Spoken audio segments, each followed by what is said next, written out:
Hello बच्चों, तो हमें क्वेश्चन गिवन है a reaction of first order is completed 90% in 90 minutes, hence it completes 50% in approximately।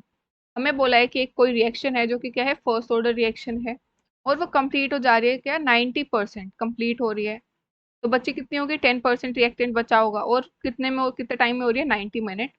हमें बताना है कि वो 50% कितने टाइम में कंप्लीट हुई होगी। तो अगर कोई रिएक्शन है ए से बी, ठीक है, ए से प्रोडक्ट मान लेते हैं, ठीक है, ए से पी मान लेते हैं। ओके, तो हमारा रिएक्टेंट था पहले ए नॉट, मतलब इनिशियल कंसंट्रेशन थी उसकी ए नॉट।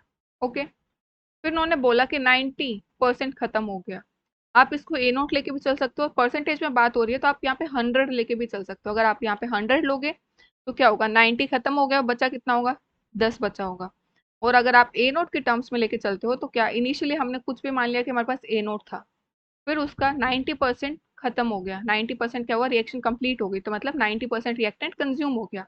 तो 90% किसका कंज्यूम हुआ होगा, जो हमने स्टार्टिंग में लिया है उसका। तो ये क्या होगा, 90% हो गया किसका, ए नोट का। और ये जब हम पहले इनिशियल से माइनस कर देंगे तो अब हमारे पास क्या आ गई है, कंसंट्रेशन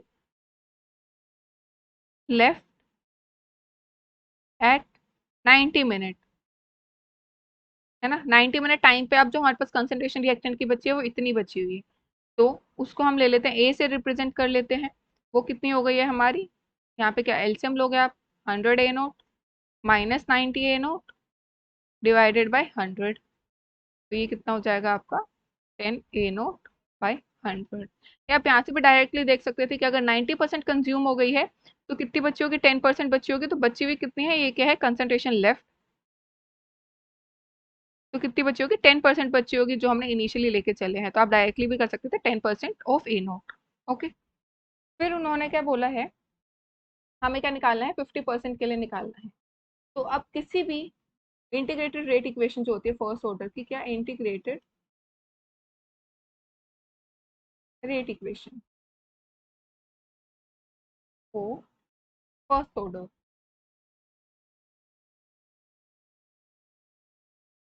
वो होती है k इज इक्वल्स टू में 1/t।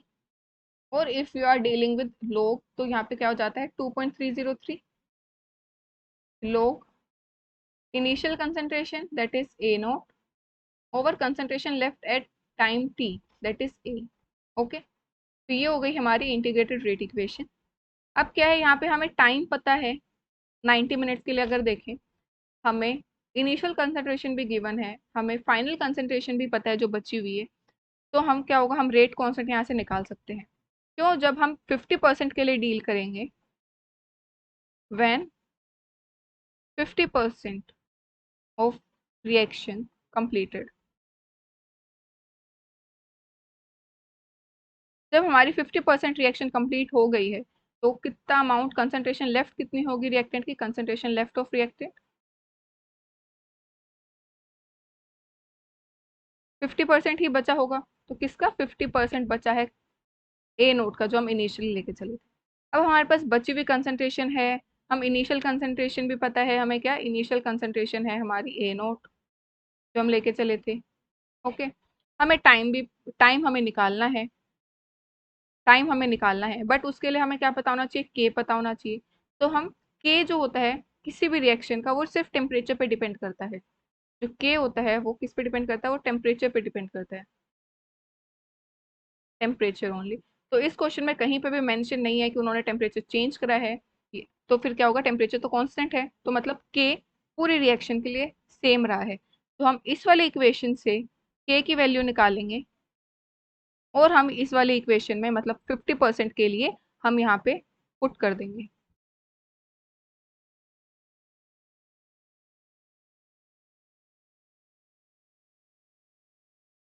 ठीक है, तो यहाँ से के की वैल्यू निकालेंगे और इस वाली इक्वेशन में यहाँ पे पुट कर देंगे।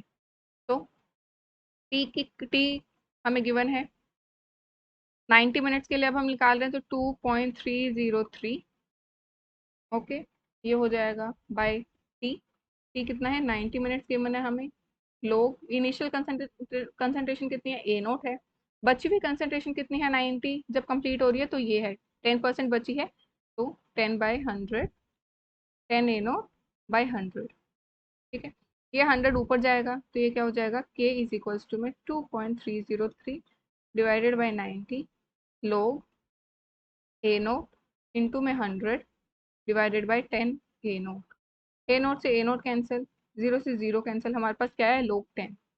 तो ये हो गया K इज इक्वल्स टू में 2.303 divided by 90 log 10। Okay, log 10 क्या होता है, log 10 होता है हमारे पास 1।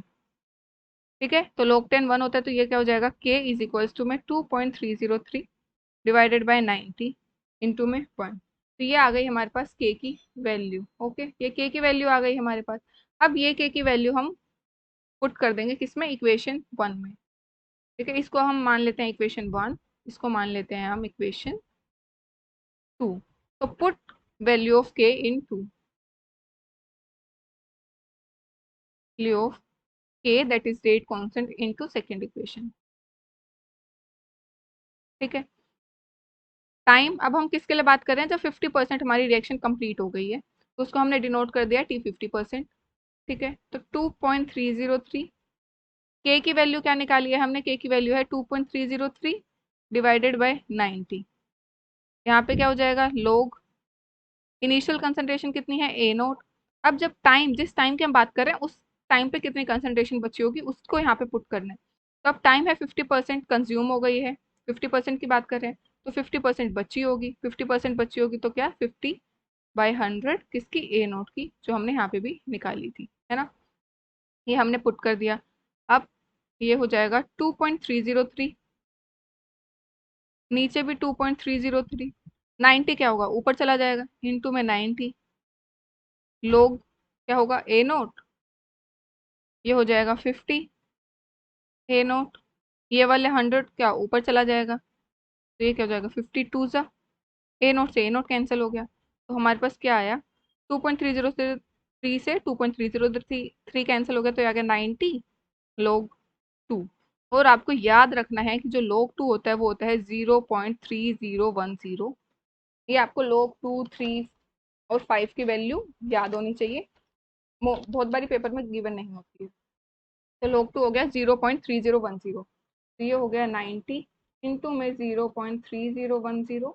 तो हमारे पास जो टाइम आ जाता है वो आता है 27.09, एक second, 09 minutes, which is approximately equal to 27 minutes होंगे।